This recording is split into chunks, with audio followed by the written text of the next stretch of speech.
안녕하세요. 만나서 반갑습니다. 제1강 아동미술교육의 이론 수업을 들어가도록 하겠습니다.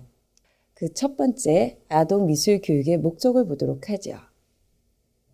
아동미술교육의 목적에는요, 7가지로 구성이 되어 있습니다. 자, 그 첫 번째는요, 미적 감각을 발달시킨다입니다. 자, 미적 감각은요, 인간의 삶에 태어나서 죽는 그날까지 미는 인간의 항상 숙제고 또 인간이 항상 추구하는 것이 바로 미의 요소라고 할 수 있어요. 자, 이렇듯이 아동 시기 때의 미적인 요소를 발달시킨다면은 굉장히 훌륭한 교육적으로서 그 목적을 둘 수가 있고요. 자, 아동 미술 교육의 그 미적 발달을 자세히 보도록 할까요? 자, 조형 활동을 통하여 사물의 크기, 모양, 색깔, 질감 등 미적 질서를 경험함으로써 정서적인, 지적, 지각적 경험들과 함께 총체적인 미적 감각을 발달시킨다입니다. 자, 이것은 아동미술 교육을 통해서 발달한다라고 보시면 되고요. 두 번째 목적을 들어가도록 하죠. 두 번째는 창의성 개발, 발달시킨다라고 할 수 있습니다. 두 번째 창의성 발달은요, 오늘날 현대사회에는 크리에이티브 사회라고 할 수 있습니다. 크리에이티브는 창조하다, 즉 창의성과 같이 연결이 됩니다. 자, 다양한 창의성 활동을 토대로 해서 아이들이 영유아 미술 활동을 통해서 그 창조로운 인간상으로 발달시키는 것을 도모할 수 있고 그것을 아동미술 교육의 목적이라고 할 수도 있는데, 자, 이러한 창의성에 대한 개념을 자세히 한번 보도록 하죠. 자, 조형 활동을 통해 자신이 산출해낸 독특한 사고를 반영하고 다양한 재료 탐색 활동을 생산적 사고나 확산적 사고에 의한 새로운 아이디어 산출이나 새로운 유형의 사고를 신장시켜 호기심과 새로운 통찰로 도전해보려는 도전정식, 즉 그리고 또 적극적인 태도를 기를 수 있습니다. 그리고 세 번째, 긍정적인 자아 개념을 갖도록 한다. 자, 아동 미술 교육의 활동은요, 심장 치유 능력 활동이라고도 연계가 되고요. 그 다음에 이제 내적 자아 존중감 향상되는 그런 미술 교육 활동으로까지 연계가 된다라고 바로 세 번째에서 긍정적 자아 개념을 갖도록 한다 해서 제시를 하는 것이죠. 이 세 번째 긍정적 자아 개념을 갖도록 한다, 이것을 조금 더 자세히 보도록 하죠. 자발적인 조형 활동은 정서적 만족감과 성취감 같은 긍정적 자아 개념을 형성하고요. 여기에 플러스 자존감 향상을 시킨다라고 봅니다. 자, 네 번째를 보도록 하죠. 네 번째는요, 자, 언어 인지 발달을 돕는다. 자, 문제 해결, 즉 아동 미술 활동을 탐색 활동을 통해서 과정 속에서 결과를 얻어내고 이러한 그 결과가 결과 중심으로 되는 것이 아니라 이 과정을 가장 중요하게 여기는 것을 바로 이제 아동 미술 활동에서 궁극적인 목적이라고 할 수 있는데요. 이 아동 미술의 이러한 문제 해결 능력을 향상시키면서 이런 과정을 통해서 경험하고 이러한 경험을 통해서 분석과 판단 능력을 돕고 지식과 이해력을 확장시킬 수 있고, 또한 이러한 조형 활동으로 비언어적으로, 즉 문자가 아닌 어떤 이런 형상 있죠. 자, 이런 형상을 바로 비언어적인이라는 단어를 사용을 하는데, 비언어적으로 나타내 인지 능력을 발달시킨다라고, 그러니까 언어 능력을 발달시킨다라고 할 수 있겠어요. 자, 다섯 번째, 신체 발달을 돕는다. 자, 오늘날 이제 아동 미술뿐 아니라 다양한 분야에서 이제 오감각 프로그램이라는 그런 것들을 많이 제시를 하고 있습니다.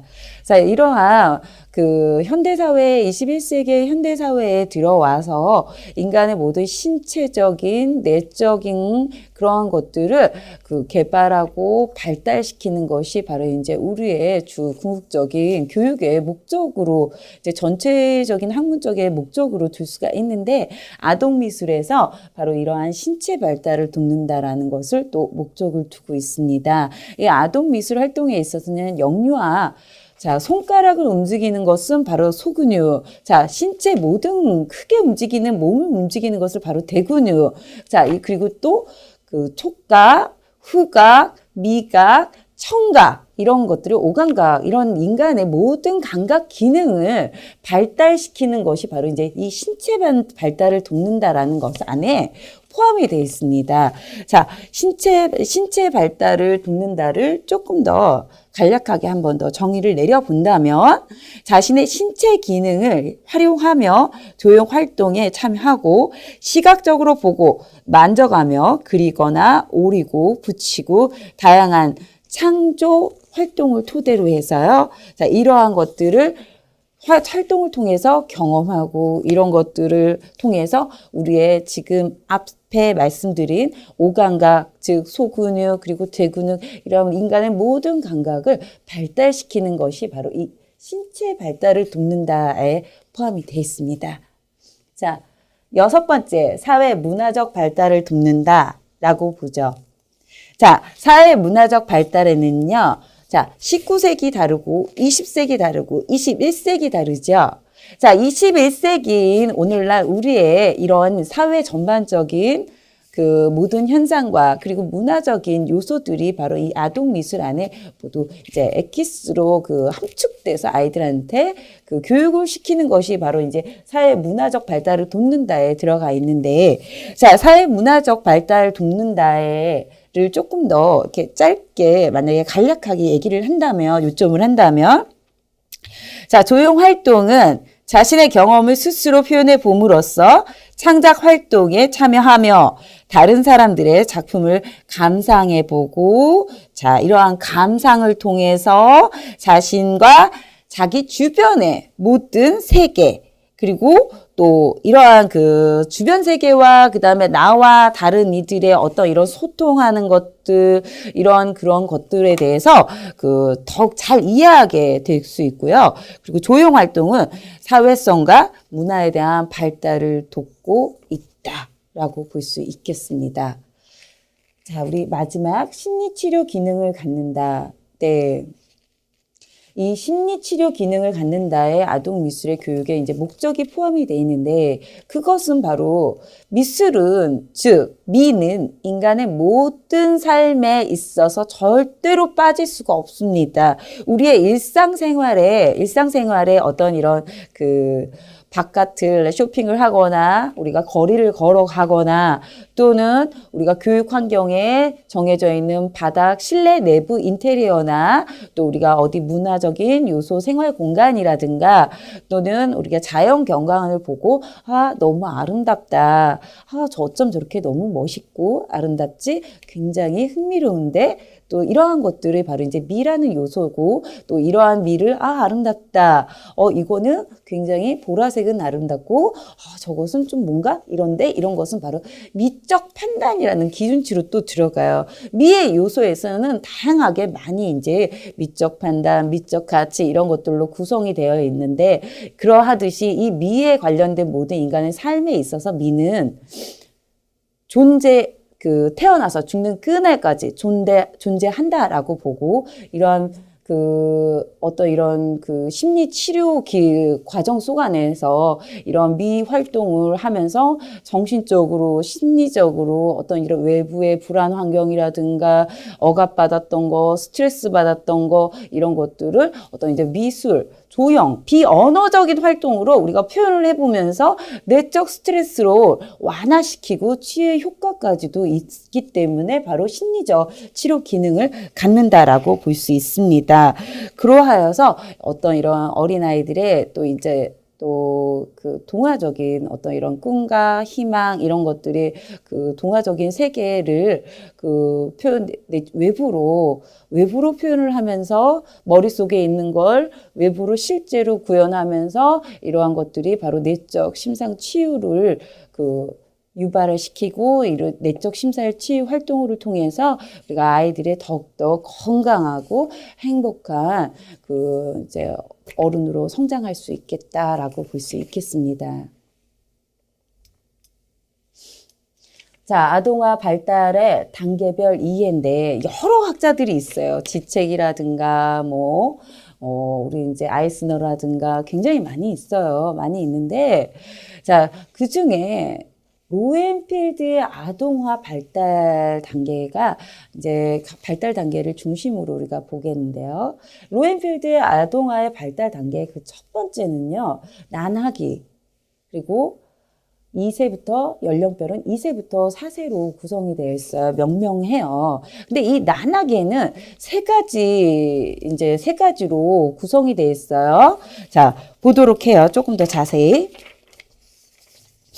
자, 세 가지로 구성이 되어 있는데 그것은 그 첫 번째는 무질서한 난하기 그리고 조절하는 난하기 그리고 명명하는 난하기 이 세 가지로 구분이 되어 있는데 조절하는 무질서한 난하기는 바로 유아들은 주변 환경에 감각이 접촉하면서 느끼고 경험하고 이를 통해서 그 반응을 이제 그리기 시작을 하고 이것을 무의식적으로 이제 끄적거림으로써 표현을 하는 것이 바로 그 난하기의 첫 번째 무질서한 난하기죠.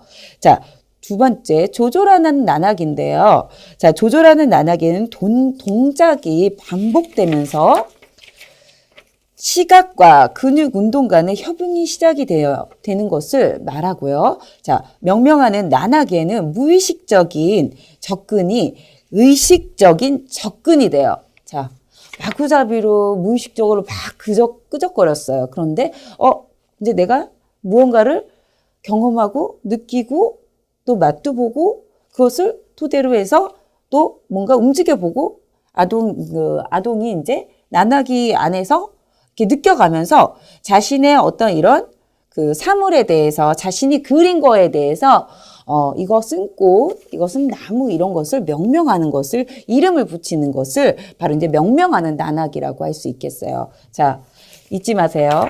난하기에는 세 가지가 있죠.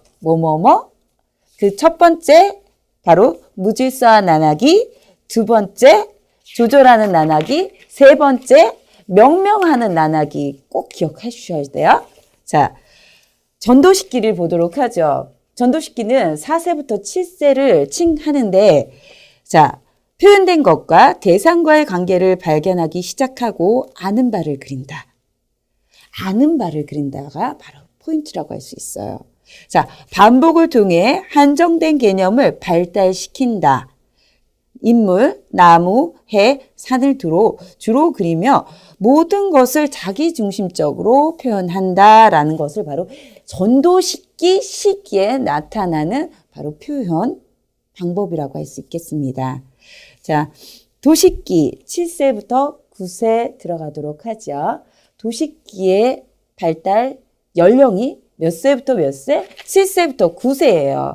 도식기. 자, 자세히 보도록 해요. 자신과 대상과의 관계를 공식화하여 이를 도식적으로 표현한다. 우리가 이제 도식이라는 단어가 아시는 분들은 아시겠지만 살짝 낯선 분들도 계실 거예요. 도식은 즉 글자가 아닌 어떤 이런 형태, 꽃의 형태, 세모의 형태, 동그라미의 형태 이런 형태를 바로 글자, 자, 글자 문자가 아닌 비언어적인 어떤 이런 형태를 바로 도식이라는 단어를 써요. 자, 이러한 그 도식에는요, 자, 이런 그 자기중심적으로 모든 것을 이제 표현을 하는 거죠. 자, 자기중심적으로 모든 걸 표현을 하는데, 자, 7세부터 9세인데 자신과 대상과의 관계를 공식화하여 이를 도식적으로 표현하고 중요한 부분을 과장하고 중요하지 않는 부분을 생략하며 주관적인 인물과 공간 개념을 표현한다라고 볼 수 있겠습니다. 자, 근데 이제 도식의 가장 또 포인트는요, 기저선이라는 단어에 귀 기울여 주세요. 기저선은 바로 하늘과 땅, 즉 화면에 줄을 이렇게 그었어요. 자, 이것을 기저선이라고 해요. 자, 이게 땅이고요. 이것이 하늘이에요. 자, 하늘인데, 자, 이 선이 바로 기저선이에요. 하늘과 땅을 구분 짓는 선을 바로 기저선이라고 하는데, 자, 도식기에는요, 하늘과 땅이 바로 이제, 구분이 지어진다라고 아이들이 의식적으로 그림을 그리는 형태를 얘기를 하죠. 자, 또, 또래 집단기를 보도록 하죠.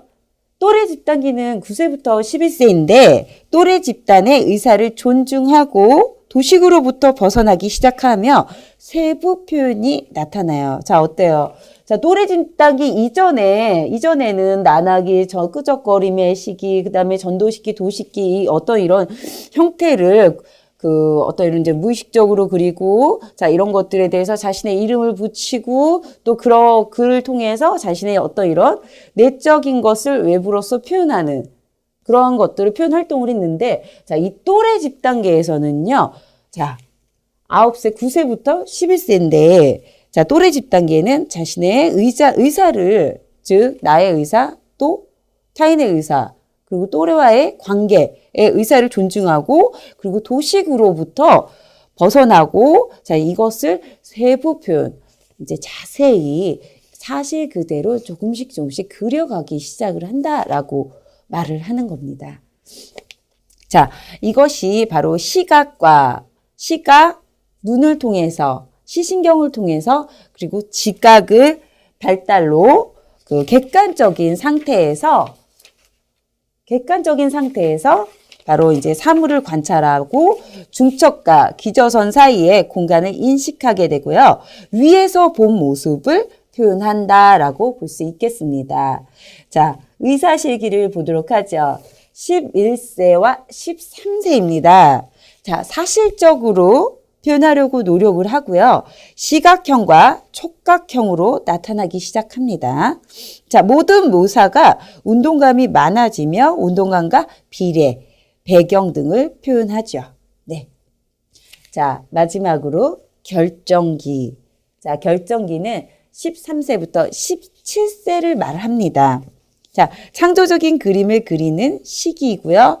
주변 환경을 창의적으로 받아들여 표현이 시각형, 촉각형, 중간형으로 구분하고 표현이 되고요. 자, 시각형은 외관과 명암, 원근, 비례, 배경 등을 중시한다라고 합니다. 자, 촉각형은 내적 정서의 표현과 색채, 공간 표현이 주관적이다라고 보겠어요. 네, 로렌필드의 발달 단계를 보았고 이제 아동화의 특성을 보도록 하죠. 아동화의 특성에는 10가지로 구성이 되어 있습니다. 자, 그 첫 번째는 바로 이제 미분화 표현인데요. 자, 미분화 표현에 대해서는요. 미분화는 사물과 사물의 관계가 구분되지 않은 상태. 그리고 첫 돌이 지나면서 나날을 그리고 아무 목적 없이 난잡하게, 그러니까 끄적거리고 그렇게 표현을 하는 것을 말하고요. 두 번째, 의인화 표현이에요. 자, 모든 만물이 사람과 같은 자, 생명을 갖고 표정을 짓거나 행동을 하는 것을 표현을 하는데요. 자, 이러한 것들이 바로 물환론적인 사고라고 할 수 있어요. 물환론적 사고. 자, 모든 사물을 사람화 시켜서 말을 하고 총칭하고 그리고 그리면서 자, 바이야, 바이야 안녕, 꽃아 안녕, 너는 나의 친구 이런 것들을 바로 이제 물활론적 사고라고 할 수 있겠습니다. 자, 그것이 바로 이제 의의나 표현하고도 연결이 되겠죠. 자, 동시성 표현을 보도록 하죠. 표현하고자 하는 대상의 비례, 시간, 공간, 방향, 위치 등이 하나의 화면에 동시에 표현되는데 이런 현상을 동시성 또는 시점 이동의 표현이라고 해요. 자, 즉 현재 시각적으로 보고 있는 바로 그리는 방식이 아니라 과거, 현재, 미래 이런 것들이 이제 구분 없이 하나의 화면 안에 모두 다 표현되어 있는 것을 말을 하는 것이고요. 자, 그다음 네 번째 투시적 표현을 보도록 해요. 투시적 표현에는요.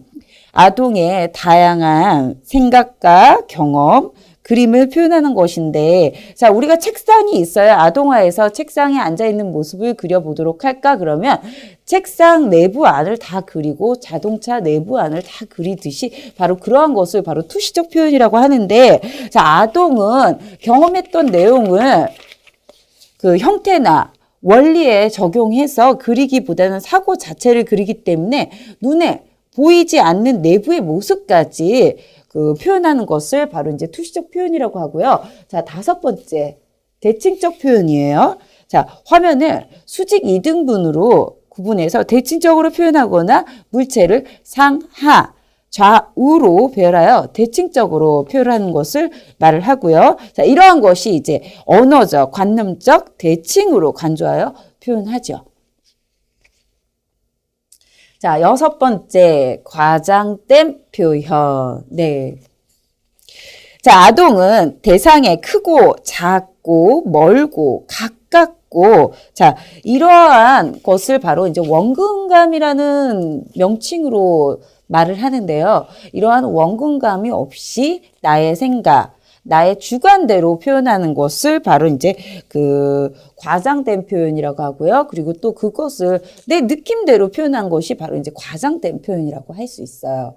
자, 일곱 번째 초현실적 표현을 보도록 하죠. 초현실적 표현은요, 말 그대로 어떤 이런 내적인 것을 또 머리가 상상의 세계 있죠. 상상의 세계를 외부로 표현하는 것을 바로 이제 초현실적 표현이라고 하는데요. 자, 이러한 것들을 바로 우리가 자, 땅과 기저선으로 땅과 하늘이라는 독특한 공간을 구분해서 또 이러한 그 상상의 세계를 표현한다라는 것을 바로 이제 초현실적 그 표현이라고 할 수 있겠어요.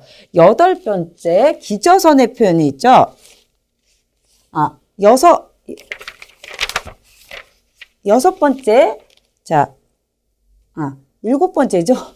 일곱 번째예요. 자, 일곱 번째가 바로 초현실적 표현이고요. 자, 초현실적 표현을 우리가 이제 그 자유로운 사고라고 다시 한번 우리가 이제 제가 다시 설명을 해드리고요. 자, 여덟 번째 기저선의 표현이죠. 자, 기저선의 표현은 땅과 하늘을 구분지어서 표현하는 것을 말을 하고요. 자, 아홉 번째 전개도식 표현을 보도록 해요. 자, 다른 시점에서 경험했던 것을 동시에 한 화면에 그리는 것을 말하고요. 자, 이것은 동시성의 한 형태로 볼 수 있고요. 어린이가 대상이나 경험을 자신이 보이는 시점을 기준으로 여러 가지 상황을 한 화면에 그려 표현한다라고 할 수 있겠습니다. 자, 마지막으로 열 번째 자기중심적 표현. 네.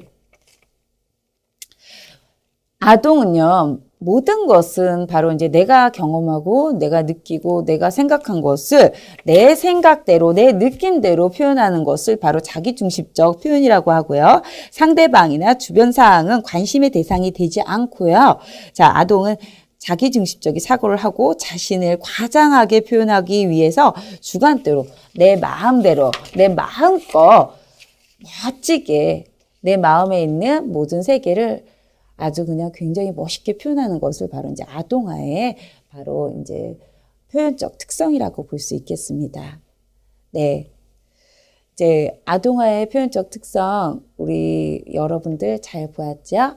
네. 이로 제1강 수업을 마치겠습니다. 감사합니다.